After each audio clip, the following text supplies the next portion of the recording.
Hello everyone, hope you are all well. Myself, Mr. Dibyendu Mondal, Assistant Professor of Greater Kolkata College of Engineering and Management under GIS Group in Mechanical Engineering Department. This is our next class of solid mechanics. Our today's topic, ideal plastic solid. That is the lecture number 2. First lecture already over. In continuation with the first lecture, today I am discussing about ideal plastic solid. The subject code PCME 502. First one is the ideal plastic solid. Ideal plastic solid. Metals obey Hooke's law only in a certain range of small strain. When a metal is strained beyond an elastic limit, Hooke's law no longer applies. Beyond the elastic limit, Hooke's law is not applicable because according to Hooke's law, it is applicable within elastic limit. Beyond elastic limit, plastic deformation starts, means permanent deformation starts. The behavior of metals beyond their elastic limit is rather complicated. We shall give a very brief outline of some experimental facts in the next section, and we will discuss the formulation of the constitutive relations in the plastic regime later. However, before engaging in such a long and involved discussion, let us present a set of laws which defines the simplest of plastic material, an ideal plastic solid obeying von Mises yielding criterion. That such a set of laws is reasonable abstraction of the behavior of certain real material will be discussed later. At the moment, we shall just exhibit the minimum ingredients that constitutes a theory of plasticity. Actually, plastic material, plastic means permanent deformation occurs. Okay, here permanent deformation occurs. Elastic material, the material gets back to its original shape, original orientation, okay, when the load is removed. So that is the difference between elastic and plastic. So today I am discussing about ideal plastic solid. Okay, Hooke's law is not applicable beyond the elastic limit. Hooke's law is not applicable. Now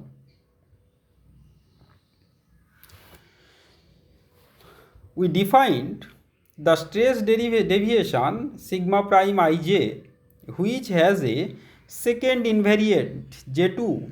J2 equal to half sigma prime ij and sigma prime ij. Similarly, strain deviation e to the e prime ij is defined by subtracting the mean strain from the strain tensor Eij.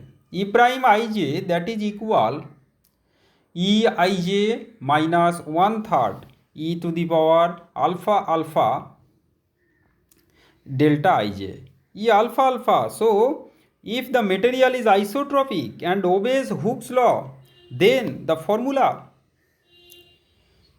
E prime ij, that is equal 1/2g sigma prime ij. Okay. When the elastic limit is reached, E prime ij is no longer given by Hooke's law.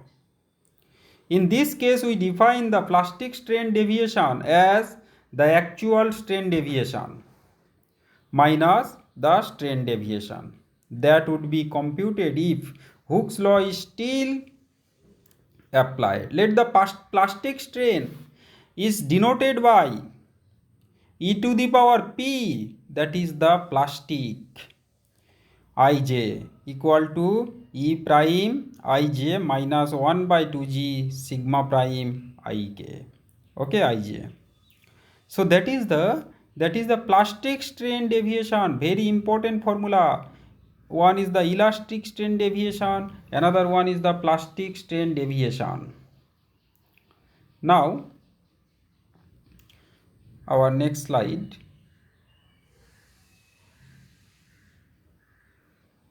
The total strain deviation may be written as total strain, that is equal to E prime ij equal e to the e superscript p means plastic ij plus 1 by 2g sigma prime ij. Okay, that is the plastic. So E prime ij, that is equal to e to the power p ij. So if at each instant of time the rate of plastic deformation is EIJP, then the increment of plastic strain in the time interval dt, plastic strain in the time interval dt is EIJP. P means plastic and dt. The total plastic strain deviation after successive stages of yielding will be algebraic sum of the deformation that will occur at all stages EIJP, that is equal to EIJP 0 plus 0 to t EIJP t dt, where e to the power p ij0 is the initial value of EPIJ at time t0. A theory of plasticity is formulated by specifying e to the power p ij means plastic can be computed for an ideal plastic solid obeying von Mises yielding criterion and flow rule. Our specification are as follows. Hooke's law holds for the mean stress and the mean strain at all times. So you may write down sigma alpha alpha, that is equal to 3k E alpha alpha. Okay, তাহলে Hooke's law hold for mean stress, okay, and the mean strain at all times. Now plastic strain is incompressible. E to the power p it, okay, p means ij, p means plastic 0, and the plastic strain deviation tensor is the same as the plastic strain tensor. This justifies the notation e to the power p ij in places where normally we would write E prime ijp to indicate a strain deviation. The material is elastic and obeys Hooke's law as long as the second invariant J2 less than the constant k square. In other words, no change in plastic strain can occur alone as long as one formula J2 less than k square e to the power ijp equal to 0. Okay. Now yielding can occur, elastic limit is reached when and only when J2 equal to k square.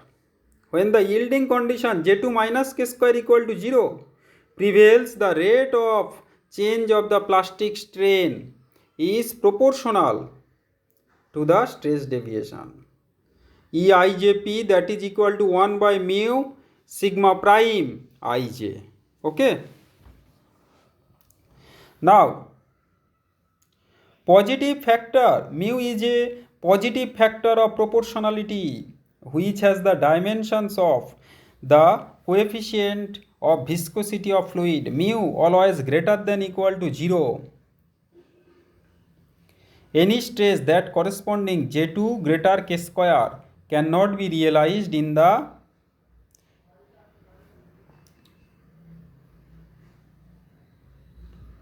material. Okay, now our next slide.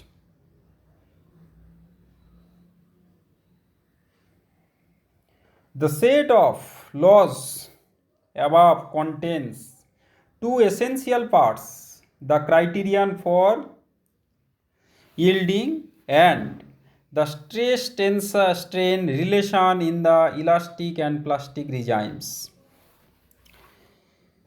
In the specifications above, the yielding condition is based on the second invariant of the stress derivation tensor. Such as yielding criterion was first proposed by von Mises. The constant K can be identified with the yield stress in simple shear. We notice that only the rate of plastic strain is specified by our laws. Under a varying loading program, successive plastic strain increments must be added together algebraically according to equation. Such a theory is called an incremental theory. Okay, incremental theory, according to the it is called ideal viscoplastic material. In this application we often replace the equation e to the power p delta incremental law. According to the incremental law, you may write down delta e to the power p ij equal to gamma sigma prime ij. Okay, now there where gamma is an arbitrary factor of proportionality and not a characteristics constant of the material. The sign gamma is determined by the fact that plastic flow involves dissipation of energy. Okay,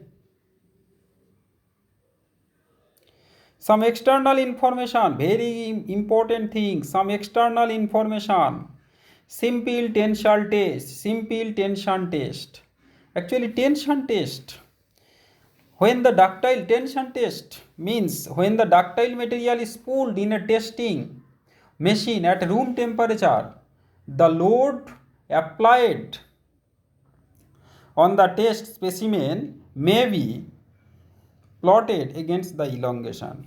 Actually, tension test, material longitudinally elongation occurs longitudinally.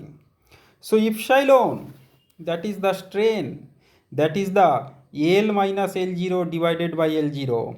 Okay, initial length L, L0, where L0 is the original length of the rod, L is the length under load. Okay, final length minus original length divided by original length. Numerous experiments show typical load elongation relationship. Okay,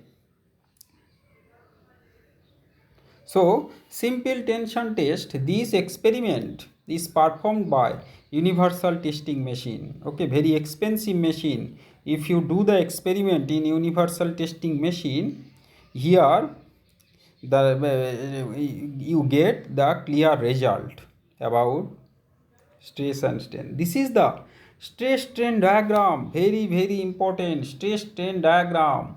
One is the yield point, one is the elastic limit, another one is the plastic. Is up to A elastic, A prime yielding, permanent deformation occurs. So that is the load versus elongation. First one is the upper yield point, B that is the lower yield point, M that is the maximum ultimate tensile load, C that is the fracture. Okay, তাহলে elongation here epsilon p that is the strain, permanent plastic. Okay, now plastic, so that is the, this one is the, here the load increases, strain also, elongation also increases. Okay, Hooke's law applicable up to proportional limit. Okay, load stress is directly proportional to strain. Okay, elongation occurs, elastic response, okay, exaggerated. This one is the stress strain diagram of a ductile material. This is the brittle material. Brittle material, load versus elongation curve, negligible plastic deformation. Okay, just if you apply the load, material breaks into pieces. So negligible plastic deformation, that is the load versus elongation curve. This is the up to elastic limit, is a typical load elongation curves in simple tension test. Okay, here the load increases, material elongates. Okay, elastic limit. Here that is the ductile, that is the brittle material. Load versus elongation diagram for a brittle material.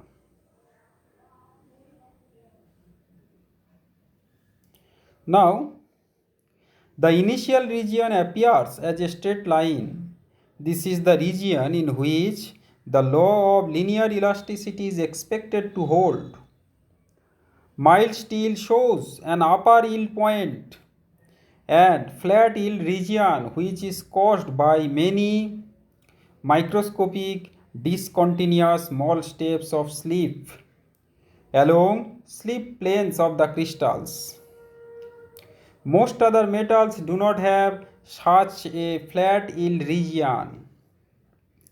Upon unloading at any stage in the deformation, the strain is reduced along an elastic unloading line and reloading retraces the unloading curve with relatively minor deviation and then produces further plastic deformation.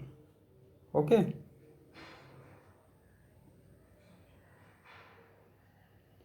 This is the Bossinger effect in a simple tension compression test. Okay, look at the diagram carefully. Okay, load versus elongation. When approximately the previous maximum stress is exceeded, the test specimen may neck at a certain strain so that its cross-sectional area is reduced in a small region. When necking occurs under continuity elongation, the load reaches maximum and then drops down, although the actual average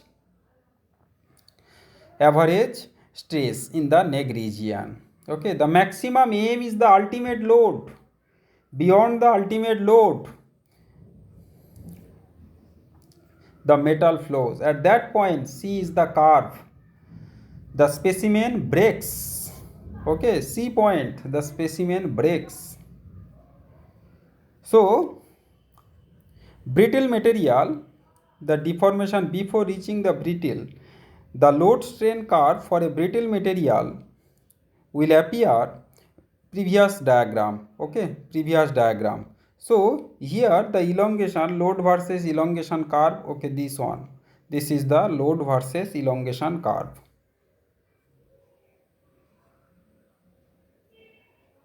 Now, Bossinger effect. When a metal specimen is subjected to repeated tension compression test, the load deflection curve sometimes appears as in previous figure. The tension stroke and the compression stroke are dissimilar. This is referred as Bossinger effect. After J. Bossinger basic paper on strain hardening published in 1886. Okay, tension stroke and compression stroke are not similar. Here shown, the tension stroke and compression stroke are not similar. Okay, তাহলে tension stroke and compression stroke are not similar. তাহলে that is known as Bossinger effect. Okay, Bossinger basic paper. So when a metal specimen is subjected to repeated tension compression test, the load deflection curve sometimes appears as in figure. The tension stroke and compression stroke are dissimilar. This is referred to as Buchinger effect. Okay. Now, this is the end of today's topic. Okay. If you like it, you may like my video, and if you have any doubt, you may ask anytime. Okay. One PPT presentation, PPT already uploaded in YouTube, and my video already uploaded in YouTube. Okay. Okay. Thank you.